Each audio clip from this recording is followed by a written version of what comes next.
You're listening to She's the Business podcast. Okay, so I'm here with Tanessa Shears.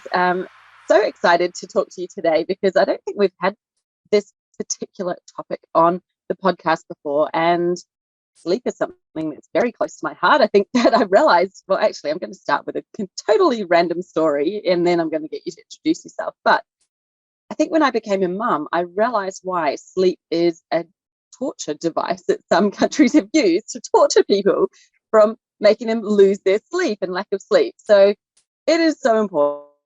I think this is a huge topic, especially for us business owners. So welcome to Tanessa. Welcome to the podcast. So thank you for having me, Jessica. And you know what's so funny? Like, I've been in my business since 2014, and it wasn't until I had my first daughter that I started incorporating sleep as like, no, this is not even a pillar. This is like foundation, because you don't function without sleep. So I love that you said that, because that was that point for me too, where I was like, oh, this is important. So I'm so excited to get to talk to you about that today. Yeah, amazing. So can you tell us a bit more about exactly what you do in your business, who you serve, and what is this sleep foundation? Yeah. So I help entrepreneurs double their energy and focus with something fun called biohacking, which we can get a little bit into, but a lot about looking at how can we optimize the fundamental things that make our body and our brain work faster. And a lot of that is that foundation of high quality, high performance sleep. It's about what we're eating, and it's about our ability to be resilient to stress. So it doesn't knock us out for a week at a time, or, have us spiraling out and losing a day of work. How can we be resilient so that we have the energy we need to be efficient and our brains work faster? And then I think when we just really optimize our health as entrepreneurs, not only do we work better, but we feel better than we have in years. And I think that's the number one thing I see is so many entrepreneurs, our health goes out the window at the expense of growing the business. We're just like all in, everything's focused. And I feel like it's right about that 6-figure mark. It's like our head pops above the water. Maybe we've, delegated some things to a VA, or we've got maybe a little bit of a team, and we're like, holy, I haven't worked out in a year. I'm pretty sure I've had Fruit Loops for breakfast 2 days in a row, and I don't feel that great. And I think this is that kind of beautiful sweet spot of when we start looking at like maybe the next strategy where I'm going to get the best ROI in my business going forward is by taking care of the asset, which is me and my brain. So that's what I do. Yeah. Oh my goodness.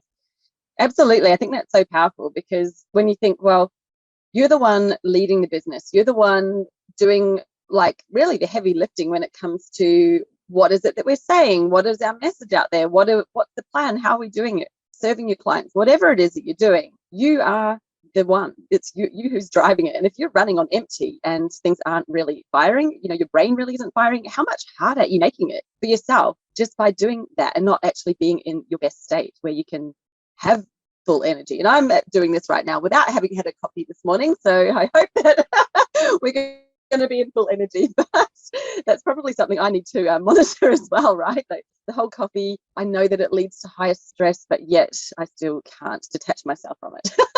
Can I give you a fun coffee hack that will make such a difference right off the bat? Go for it. When we wake up in the morning, what's the first thing we do? We reach for that cup of coffee, right? We're just like, oh, I cannot wait. Give me the cup of coffee. And there is this really fascinating thing that happens is when you have coffee right when you wake up, your body doesn't get the chance to clear out this chemical in your brain that makes you feel sleepy. So what does it do? It saves it up for when the coffee wears off in the afternoon and you get an energy crash. Now, this is something like you could literally implement now and notice the day of. If you wait an hour and a half to 2 hours to have your first cup of coffee, your brain gets that chance to clear out that sleepy chemical, and it really helps to mitigate that afternoon energy crash. So if you're one of those people that like lose the end of your business workday and you can't focus, you're easily distracted, you just like save like the admin tasks for that time because your brain's not working, try just delaying that cup of coffee 90 minutes to 2 hours. It is such a big difference. Wow. Will it work the same if it's green tea, for example, which has caffeine in it? Would it work the same if you delay having anything with caffeine? I imagine it would, but you'd probably notice it less just because there's naturally less caffeine. And I think, the more caffeine you have, the more you would notice this, as opposed to, I think green tea has I think it's really like, it's in like the 50 milligrams of caffeine range. So you'd probably notice it a little bit, but you're probably not also getting the same crash that somebody who has, 2 cups of coffee first thing in the morning, what they might feel. Oh, wow. That is so fascinating. Now, one of the things that was coming into my mind as you were speaking before was just about how much everything is connected, right? So sleep is one thing, but then it's also connected to what you're eating, and it's connected to what you're drinking, coffee, and it's connected to exercise. And you're like, oh, that moment where you think, oh my goodness, I haven't worked out for however long it is, I'm not taking care of myself. I think it can feel like such a huge thing to then comprehend, where it's like, oh my goodness, it's not just one thing, all of these things, and I've got to focus on all of them somehow, but they all lead to the same outcome. How do you help people break this down, make it more simple, and have the steps to follow that you can actually have some positive change without tackling all of it at one go? Or is that the idea that you tackle all of it in one go? And sorry for a long question. I'm trying to communicate. Oh, good. I love to advocate. That is why, for that exact reason, why sleep should be first. And the reason for that is because you're already doing it and it's free. And so why not do it better? So that's number one. And the second thing is I gave you that kind of idea that sleep is the foundation. So I want you to think about this. Think about the last time that you didn't get a very good sleep, or, it was disrupted. You're up a couple nights and you probably woke up and you're feeling a little irritable. You're a little sassy, and maybe you didn't show up in your business quite the same. And then because you were tired that morning, you probably skipped your workout.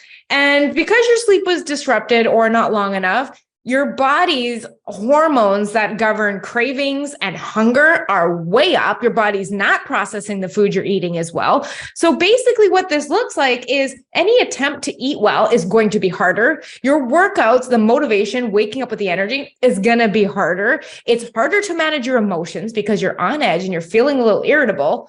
So it almost makes the most sense to start with the thing that builds that foundation. Like imagine, those mornings where you just wake up really clear and you're well rested and you're just like, that was a good sleep. What are the chances you're going to do your workout? What are the chances you're going to make a good decision when it comes to breakfast or lunch or dinner? And what are the chances that you are going to respond to the internet troll with a bit of grace, as opposed to taking it personally and spinning out, or, being overwhelmed if something comes your way, like an unexpected thing that throws your day off? I really feel that starting with sleep, and it doesn't even have to be this whole idea of like all of these things that you're doing. What if it was just as simple as making sure you're getting enough sleep? Because a lot of us think we're getting enough sleep, but we're not. And I think it's one of those interesting things. There's 4 different points in the night that you have awake time. When you're falling asleep, when you wake up and you know you're awake, when you wake up and you don't know you're awake, like between sleep phases, and then when you're morning. And one of the things that I do with my clients is I send them these things called an aura ring. And it's a ring on my finger that communicates all of my sleep phases, my heart rate, my breathing rate, all of that to my phone in the morning. And I look at that with my clients. And the average entrepreneur is awake between an hour and an hour and a half every night. So if you're just the average person and you're like, I go to bed at 11 and I'm up at 6, but you're awake for an hour every night, now we're in the 6 o'clock sleep range. So we're really not getting as much sleep as we think we are, even though we're like, I think it's fine. So that's one of those things I start questioning is like, are you actually giving yourself enough opportunity to feel the way that you want to feel? Wow, that is really incredible. I didn't even know that there are times that you wake up and don't realize that you're awake. And I definitely know that I wake up during the night, especially actually in this caravan, as you can see I'm in at the moment. You can imagine we have been camping on the edge of a coast or a cliff, and it's so windy, and the wind just picks up in the middle of the night and the whole thing's like moving and shaking. You feel like you're on a boat, or it's so noisy. And wow, all of those things really contribute. And they're only the times that I knew that I was awake, let alone, like you're saying, the times that you maybe wake up or surface during your sleep cycle. That makes a lot of sense. And it probably is why we feel so tired in the morning. You wake up and you think, I've been asleep. What is actually going on?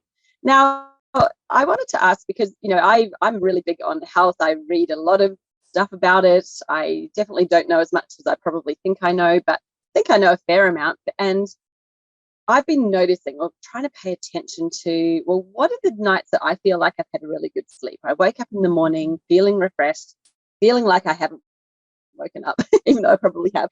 And I've kind of started to notice if I've been eating close to going to sleep or if I've been drinking, especially alcohol, right before going to bed. I don't tend to have the best night's sleep those nights, definitely early on in the night. I'm guessing my body's like trying to process what I've been consuming and it's not therefore able to sleep. So when you're saying let's focus on getting sleep, there's probably some other things that you would be recommending that we would look at so that we can actually get a good night's sleep and not wake up as much? Yeah, absolutely. There's actually 3 things that I love to highlight as like, these are the biggest needle movers.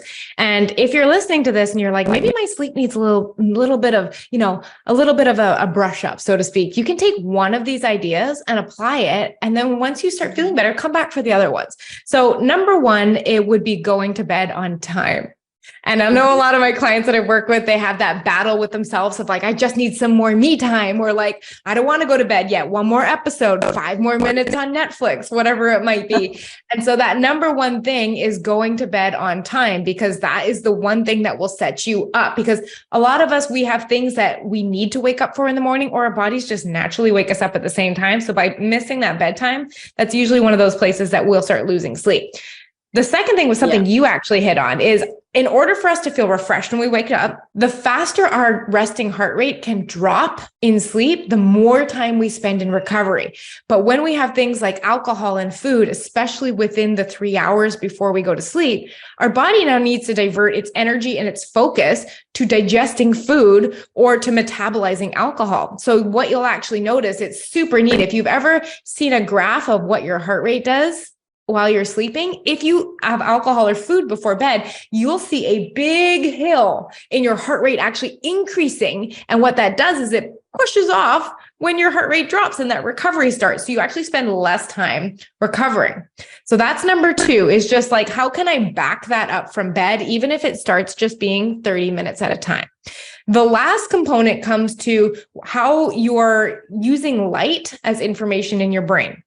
Now, if you take us out of these indoor environments with all this electricity, and we're going back to living in front of a campfire in a cave, our brains are used to seeing the sun go down, and that the light dropping in the sky, the dimming nature of it, and the red light tells our brain, hey, sleep is coming. We should probably start, producing some melatonin, get ready for sleep. But then we go and we stare right into these devices, which are blue light. And that light actually tells our brain, it's the middle of the day. Why do you want to sleep? So what we end up doing is we turn off our phones, or we flip off the TV, we lay down to go to sleep, and our brains are like, now? Wait a second, isn't it noon? Like, what are we doing? I'm very confused right now. And even if we are able to fall asleep, sometimes we're up in the middle of the night, tossing and turning, and like, why isn't my sleep good? So those 3 things: are we going to bed on time? When are we cutting off our food and our drink, except for a little bit of water? And then the last one is just like, what are we communicating to our brain with the light in our environment?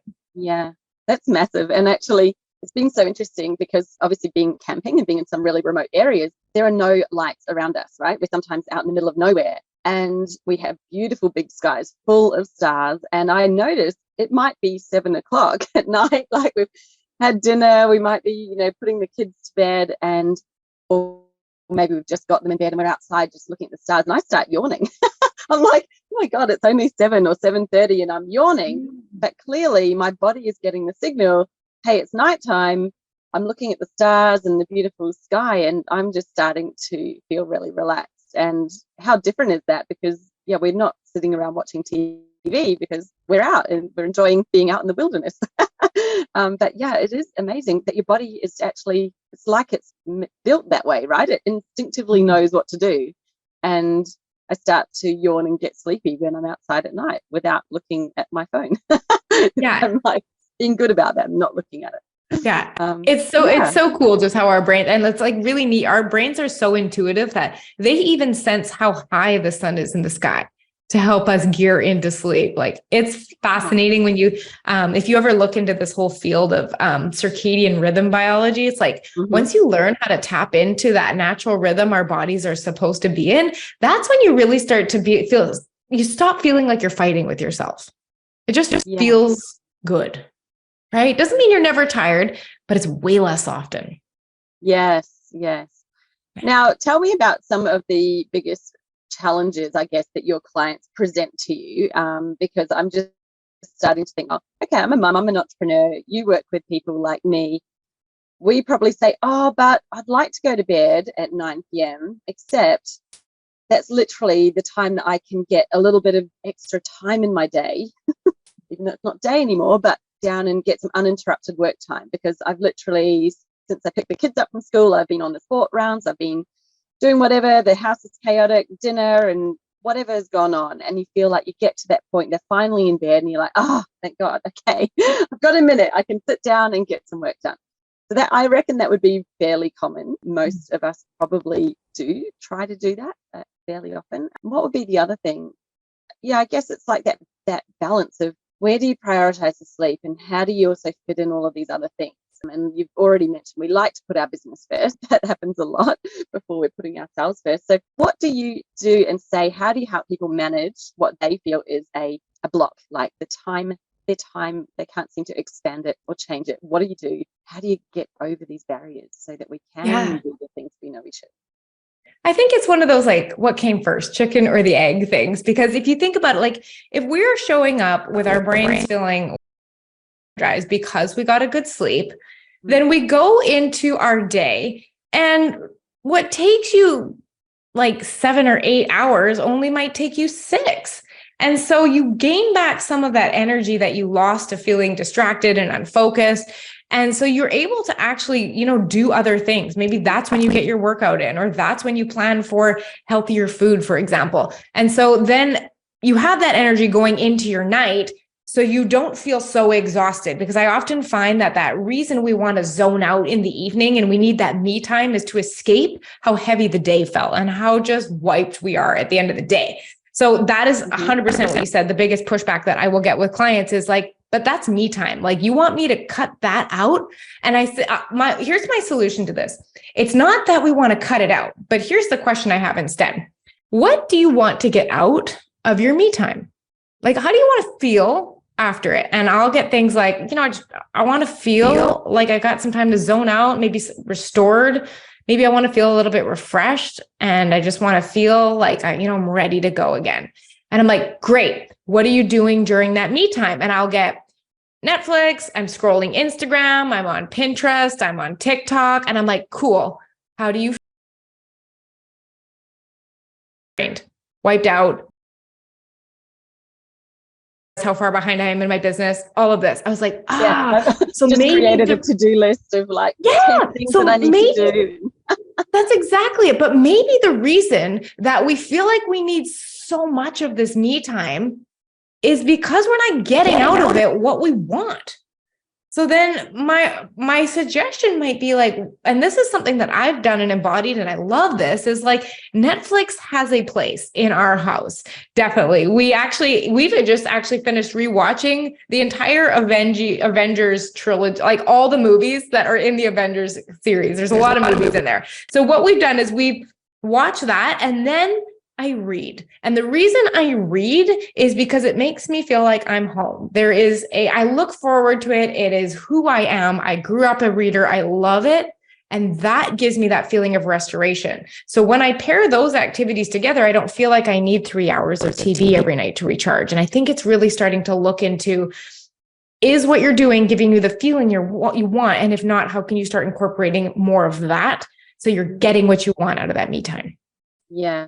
That's such an awesome one, because you go and pick up a book and read 2 or 3 pages in the evening. If you've read a couple of pages, you're straight away going to start feeling sleepy. I don't know how many times I go to read a book at night. I probably read like 1 page, maybe 1.5, and I'm like, oh, I'm so ready for sleep.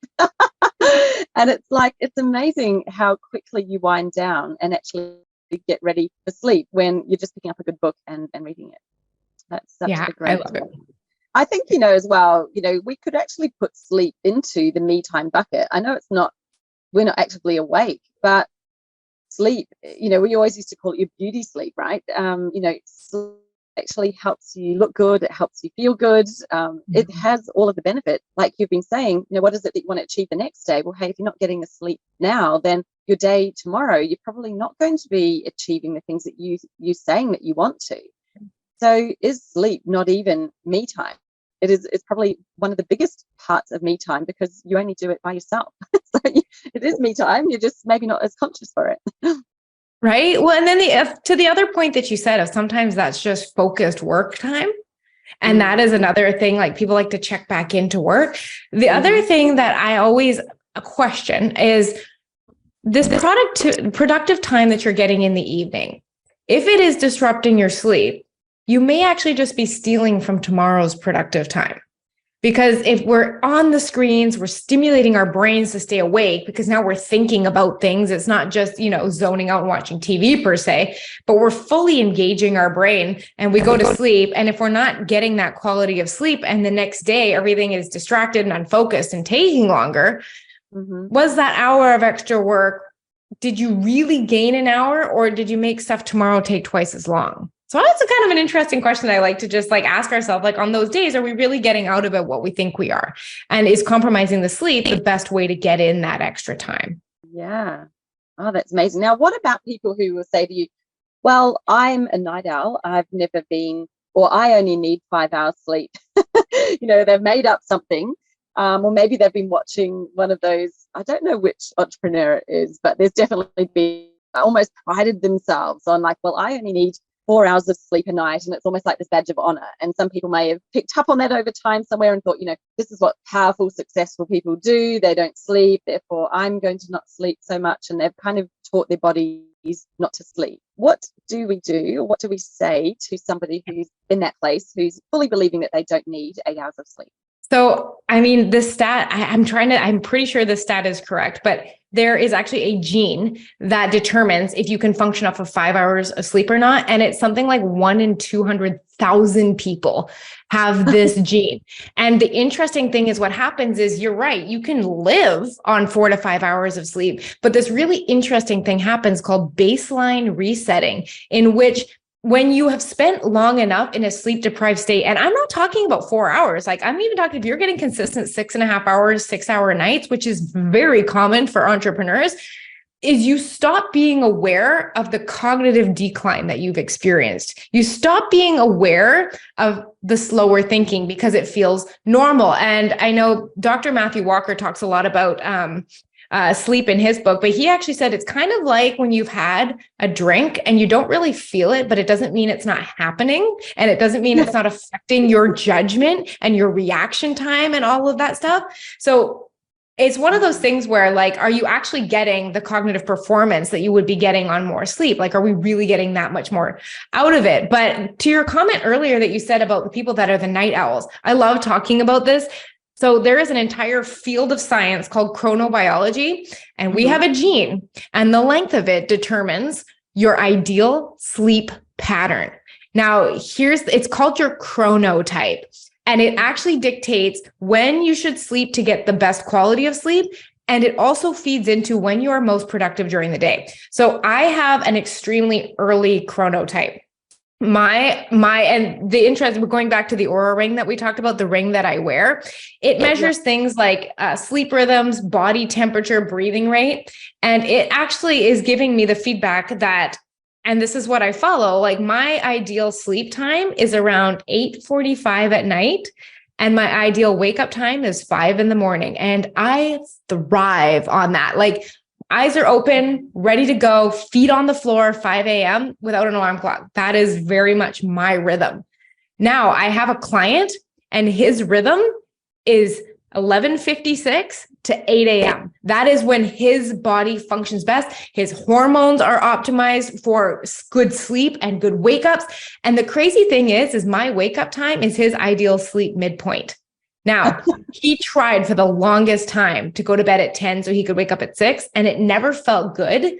But when he stopped fighting his biology and was like, okay, I'm going to give this a go, he's It's great. I feel awesome. I'm more productive. I have creative time at night. And I think it's when we stop trying to define these roles of like the 5 a.m. club is for the successful. And if you sleep in, you're lazy, because like you have the same amount of hours in the day, regardless of when your schedule is. But if you're doing it from a place of like, this is what works best for me and how I feel best, I think that that's something we want to lean into instead of label as lazy. Oh, wow. I just love this, because as entrepreneurs, surely we are perfectly situated to be able to define and design our own patterns. Like, what is the best time for me to be going to sleep and waking up? And, obviously when we have kids, there are other things that come into play. Like, I have a son who very rarely will sleep in any time past 6 a.m. He's up in the 5s. Doesn't matter what time he goes to sleep at night, that's when he wakes up. Whereas my daughter, she interestingly will sleep in. So there is other things that come into play for sure. But I love the idea of actually going, well, yeah, why are we fighting it? Why are we putting rules around it? And if you are running your own business and you're in control of your own life and day and timing, then can start to go, well, this is what the ideal is. How close can I get to it? Working with what's happening, in your life. How inspiring. That's really, really amazing. Well, my theory on why we see so much of this 5 a.m. club push in the entrepreneurial space is it's super interesting that the chronotype that I am a part of, only about 10 to 15% of people have this early chronotype. But the amount of entrepreneurs that have that chronotype is very high. So in the real world, like if you mix all people together, it might only be 10 to 15%. But then if you narrow into entrepreneurs, it might be 40 or 50%. So you're seeing all these people around you waking up early, but that is more to do with the personality type. That's my theory, is why we see it as so common. I think entrepreneurs are more likely to be that like fast start overachiever type that generally comes with being the early morning person. Not necessarily that it's the way to do it. I just think it's more prevalent. So we just naturally, those are the people writing the books telling us to get up at 5 a.m. They're doing something right. But I actually think it's just skewed data. That's why we're seeing that so often. Yeah, absolutely. And, I love that, because I'm always someone to kind of think, well, there are no rules, and anyone tries to put a rule around it for me, I'm like, well, I'm going to find the exception. I think, who says getting up at 5 a.m. makes you more productive? What if it actually makes you sluggish and sleepy and no good? Like, for you, it works. But for other people, like my mum is definitely a night owl. Like she's great in the evening. She doesn't wake up early, and she never has. I'm like, that's clearly like she's working with her biological rhythm, what's best for her, and she's retired now, so obviously she can do whatever she likes as well. But it's really obvious. And my dad, interestingly, is different. He will fall asleep on the couch at night because he's trying to stay up with her. He'll fall asleep, but he's up in the morning. Like, he's up a good hour before she is, at least, maybe even longer. He always has been that early riser, and you can really see that. Do you know what was interesting when you were talking before about we get into this place where we don't actually realize that we're tired because we're so used to it? And I think there's no time that's been more obvious is when, again, having children, I think, gives you so much perspective. You've never ever felt so tired as you'll have when you have a new baby, or you're in those first, I don't know, it's not even weeks, it's months and months and months of that new baby. You're like, well, this is tired. I used to think I was tired. I wasn't tired. Like, this is tired. You're like in this place and you think, but we get through it, and you get up every day and you do the things you need to do, and you have to, and you do it tired, and you're in a state. Sometimes been driving a car and thought, I don't think I'm very safe to drive a car right now. I haven't drunk alcohol for months and months and months, but I feel like I'm hungover or drunk because I'm so sluggish. And clearly that's something, a bit of a, don't know that we're that tired because you get so used to it. So when you've had one child and then you've got back into more normal sleep and you're having more sleep, and then suddenly you have a second child and you're just like hit by the wall. This is like, I'm back into that zone. You actually realize that you'd started to get more sleep and that you were back in a place where you're more normal, but it happens so slowly, you often aren't realizing that that's happening. And it's only when something dramatic happens, like a baby arrives and suddenly you can't sleep again, that you're like, oh, okay. Now I see a difference between what I was before, and I thought I was tired, but now I'm really tired. And I think that's interesting to then extend that to, well, what might we feel like if we actually start to sleep more? We may not notice it, like that instant, like, whoa, I've had a baby now, I'm really noticing a difference, because it'll probably happen gradually over time. We start to sleep better, you start to extend that sleep. How do you become aware? Like, when do you know that you're having the right amount of sleep? How will we experience it? Because right now we're in this false sense of, this is just how I feel. This is normal for me. What kind of questions could we ask ourselves to become aware of, like, well, is that, yes, it's normal, but is it tired? And then when have I got to my new normal where I'm not tired? How do I kind of recognize that I'm there? Yeah, I think it's partly to what you said, is like that we look around at our family and our friends and like everyone we know, and everyone feels tired, and we just don't really even question it. We're just like, this has got to be normal. Everyone seems tired, right? But there are some hallmark red flags that there's 3 of them that I look at to determine like if we should experiment with getting more sleep. And I say the word experiment because I love the idea that this should all be fun. And I love the idea of trying something for a week and then seeing if you like how it feels. What would it feel like if you got half an hour more of sleep? Try that consistently for a week. Now you have had both experiences of having enough sleep and not having enough sleep, and you get to decide if that's something that's worth keeping. But I always say, make the decision having had both experiences. Only think about committing for a week and then going there, instead of thinking like, this is a change I need to make for the rest of my life, and it sounds absolutely exhausting. Just a week. So here are the 3 things I look at. Number 1 that you're looking for is if you're generally getting less than 7.5 hours of sleep, it might be worth experimenting, getting a bit more sleep just to see how you feel. Number 2, what we're going to look at is if you need an alarm clock to wake up in the morning, chances are you might need a bit more sleep. Like, humans are weird. We're the only species that artificially terminates sleep. No other species does this. They get the sleep they need. But we run our health by our schedule instead of our schedule by our health. So one of the things I love to experiment with is like, okay, can we get a little more sleep? And when we're at that point where we're just starting to naturally wake up within a 30 to 60 minute window, that's likely when you're getting enough sleep.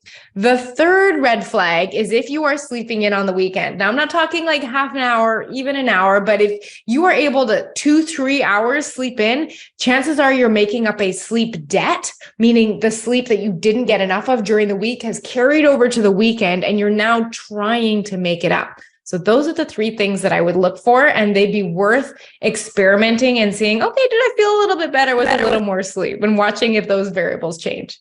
Yeah, that's awesome. I think it's so good to think about it like an experiment, because we're all different. There are no hard and fast rules. Like you've just said, we've probably all got different timing that our bodies are waking up. That makes so much sense. And to think about it like an experiment, it's like, well, you can try this, and there might be little tweaks and changes that you do. And it's really, from what I'm hearing you say, it's about becoming aware of how we're feeling, what we're doing, what is feeling good, what's not feeling good. And then, just having that awareness and thinking, okay, well, let's try something else. And does it have a different result?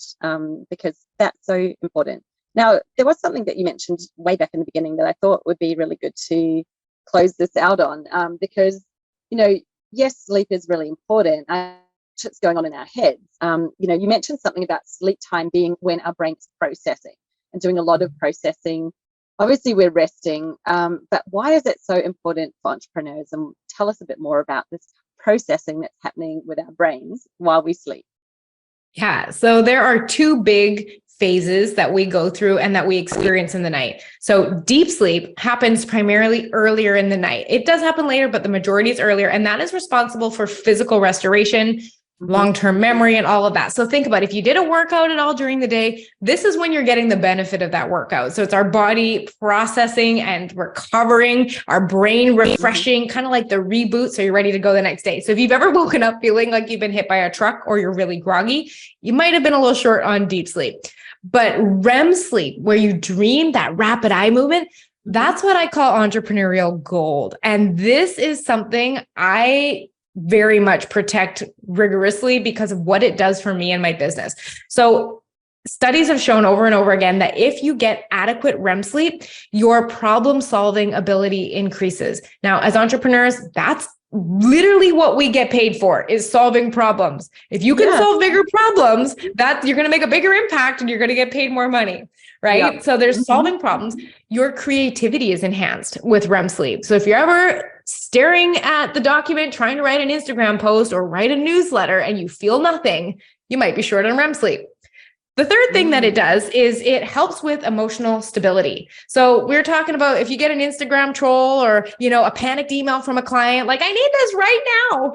Your ability to handle that with integrity and to feel collected and cool and be able to respond is enhanced when you get REM sleep, because if you don't, you're going to be irritable. You might say something that maybe wasn't in, the best interest of your business or how you want to represent yourself. So I want to show up in control of my emotions. And then I think the coolest one, if you are in any type of coaching or consulting role, your ability to read your client's facial expressions and body gestures is key. I want to know if I'm coaching a client and they're leaning in, I'm like, they're understanding. If they're leaning back, I want to be able to read their face and be like, I need to explain this differently. Or if you're working with your team, like your ability to communicate clearly and effectively and read other people is going to make such a difference of a coach or a consultant, or if you're working with people. And that ability is increased by REM sleep. So REM sleep is something I'm looking, I want my 90 minutes a night. I am like, what's going on? If it's not getting it, doing the hacks to make sure that I get that, because I love who I am when I'm well slept. Yeah. Oh, I love that. I actually connected with somebody who's really big on dreams and dream time, and it being, we actually dream apparently 6 times a night, although you usually will only remember one dream, which I found fascinating. But something that I picked up from her that I've been trying to do a little bit, it's one of those things when you remember, but she said, you can ask yourself the question if you're having trouble figuring out something, you're stuck in all the thinking, ask yourself a question, just go to sleep and let your subconscious answer it for you while you're sleeping. Now, I guess the trick is, do you remember what your subconscious said while you're sleeping, or does it sort of come to you the next day or the day after? And I think that it kind of comes to you, right? So when you're awake, you might kind of present the question again without really trying hard to think about the answer, but just let the answer come to you. And it's so freaky. I think that we do actually answer our own problems and solve problems. We already know the answers, and often we are just trying so hard to think about them that we're not letting the answer really come. And this whole sleeping part, what if it could actually be doing so much more for you in your business, Like, imagine that you could get up and go, wow, I already know what to do. This might explain all the shower ideas I get in the morning. Yeah, exactly. I love the shower. I need to have something in there to record things, but I haven't got that far yet. Like when you're showering, when you're exercising, I think, these are times where you're not forcing anything and it comes to you, right? Like how often if you're exercising, you're just like, oh my goodness, I'm writing a post in my head and I need something to actually get it out. And, I'll sometimes stop and talk into my phone or just record it with a voice memo. But yeah, it's something kind of interesting this whole time, like you're saying, the REM sleep, what is happening in that time. And it's interesting to think, well, how much of that are we actually allowing ourselves to get? Because if we're so tired that our bodies are in a deep sleep, we're probably not in that REM zone as much as we want to be. So interesting, very interesting. I like definitely. Thank you so much for sharing that. I think this has been such an amazing episode. I know that you do a lot more than just helping people with optimal sleep, but as you've really clearly shown today, just how powerful this one thing really is. Like sleep itself is a power tool that we all have at our disposal any day, every day. And how much better could we be just in ourselves, a better person, better at our business, better with our relationships, better with everything, if we just focus on that one important thing, sleep. Did you have any final, call it whatever it is, a takeaway thought, something that you'd love people to just, if they don't remember anything else that we've talked about, they're going to remember this one thing? Do you have something to leave for us about sleep, about our lives, about anything that has come up for you while we've been talking? Yeah, I think it's circling back and emphasizing something we talked about at the very beginning. is that your brain is your biggest asset in your business, meaning taking care of it is going to give you a bigger return on investment than anything else can, because we are the leaders of our business. If we want to be here 5 years from now, 10 years from now, 20 years from now, we need to be here. We need to be present and healthy, because I don't know if you've ever even been sick over the last year. You don't care about that post on Instagram. You don't care about emailing your list. You're literally like, please just make me feel better. I just don't want to be sick anymore. Mm-hmm. And so it's when we start looking at like, well, maybe we're the asset. And we need to be considering time into ourselves as a business growth and longevity strategy, instead of just thinking it as that thing we do outside of kids and business and life. I think you've absolutely nailed it there. Like, so often we think of ourselves as, the business, it's work, and we're working, and we kind of in that mindset of like, I need to do the things so that I can get paid and whatever else. And you're kind of in that process of earning money. But you are the golden goose that lays the egg. Without you, your business doesn't even exist. So if you're not looking after number one, then that none of the rest of it is really happening. And think about how much slower you're going. So that's so powerful. Look after your brain, look after yourself. You are the business. And, what if you slow down and spend that more time on sleep? How much more benefit you're actually giving to your business by giving yourself that time. Yeah, I love that. Oh, thank you so much. What a brilliant, brilliant way to end the episode today. Thank you, Tanessa, for joining us. I appreciate your time, your energy, your vibe. Obviously, you've been having really good sleep. I try. You walk your talk. That's all good. I can see it straight away. So thank you for sharing with us. I think this has been amazing. I've enjoyed chatting with you today and hope that you come back again. Thank you so much for having me on. I've loved this conversation.